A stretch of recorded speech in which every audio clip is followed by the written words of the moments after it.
without any papel lang ito.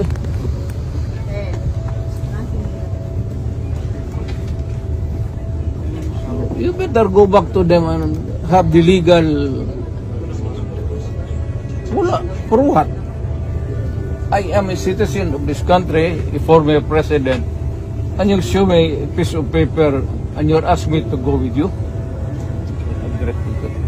Abogado ka? Hindi po. Ay, tawagan yung abogado mo? Tol, si Alex.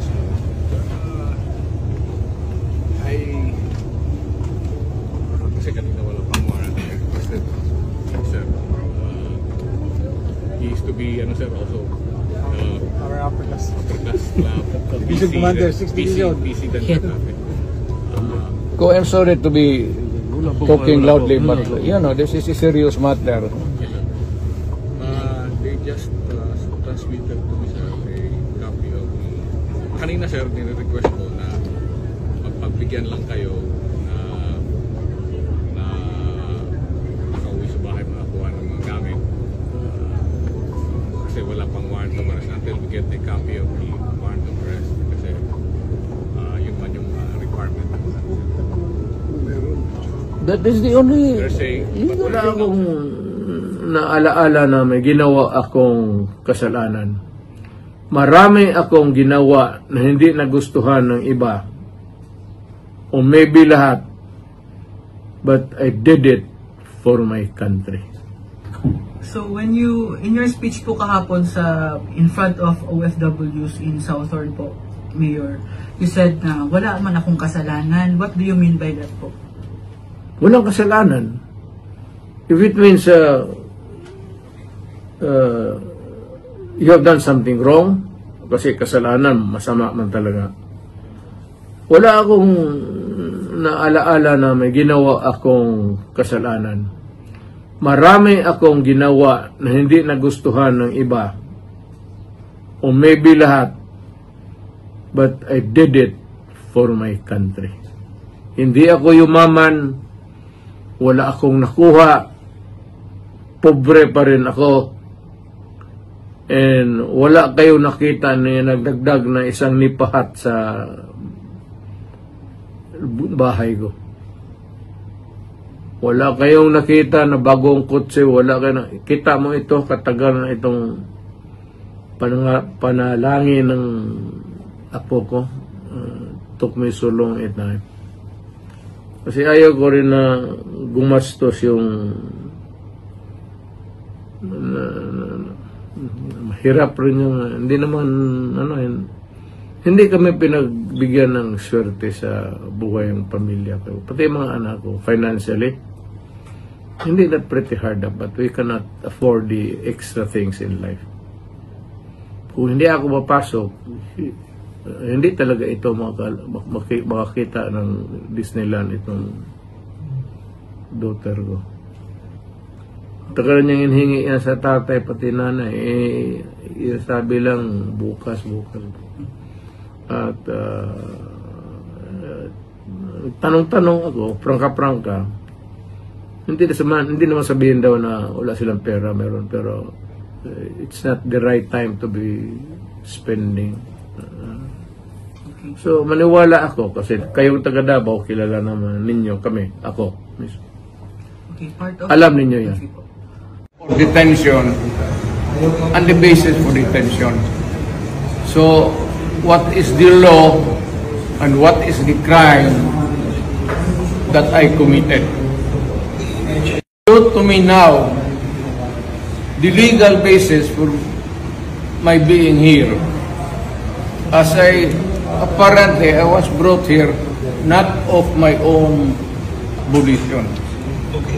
If somebody else says, kung hindi ibang tao, ikaw siguro, because this is your structure. So you have to answer now for the deprivation of liberty. Kung general naman kayo, alam na ba na hindi man lang siya na-serve kung anong kaso kung pinag-charge sa kanya ngayon? Hindi niya alam. No? Kahit na PI man lang. Alam mo, ang charge sa kanya, nasa dyaryo na. No? And then, hindi pa kayo na, ano na, ganito ginagawa natin. Sumusunod tayo sa isang entity na hindi na tayo membro. Nag-withdraw na tayo. And yet, sir, you are the Prosecutor General. Yes. You know how to exercise due process. Before you can even file charges, you have to file a complaint. We have to file a counter affidavit.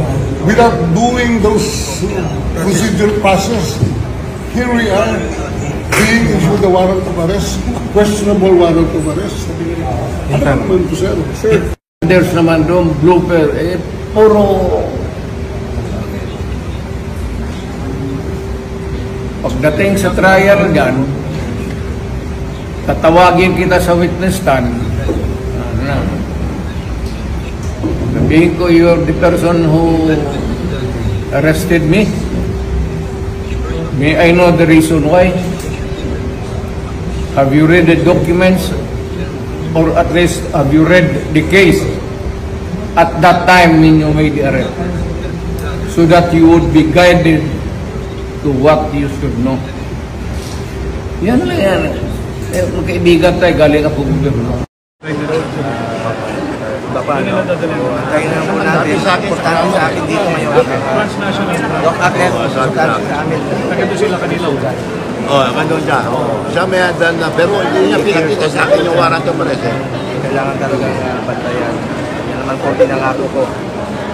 Pangulong Aliwala ba sa akin, sasama ka sa poste, sabi sa ako. Nakita niyo siya? Nakita ko lang sa video. Alam niyo po kung saan dinala? Hindi pa namin alam. Yun po ang alam pa namin. Sir, ano na pong next step po niyan, sir? Saan po kayo Pero papunta of course, ngayon? sumusunod naman sa batas si Pangulong Duterte. He is 8 years old. 8 years old na po si Tatay. Ginawa lang yan trabaho sa Prame. para sa bayan. Surprise pa kami kasi yung lawyers arrest na ginawa I think nandun siya kasama na natin si...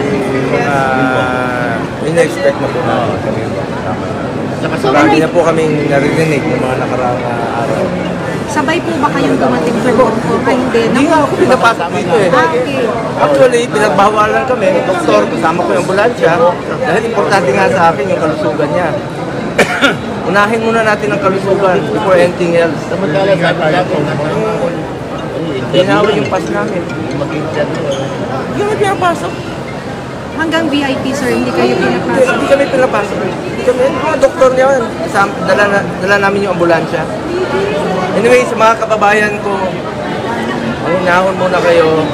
Antayin muna natin, alamin muna natin yung katotohanan. Yun lang pong pakiusap ko sa inyo lahat. Siguraduhin muna natin na ligtas at maayos ang kalusugan ng ating Pangulong. Sir, pakilinaw, anong estado ngayon? Inaresto o hindi? Hindi ko po alam. Hindi namin alam dahil hindi po kami pinapasok. So, upon arrival pa, sir? Upon arrival Diretso po, na? hindi ko kami magkasama. Nagbalikan lang po ako nung overnight lang po. Pero He was taken sinundo out po of siya? custody, sir? Sinundo siya, sir, from the June.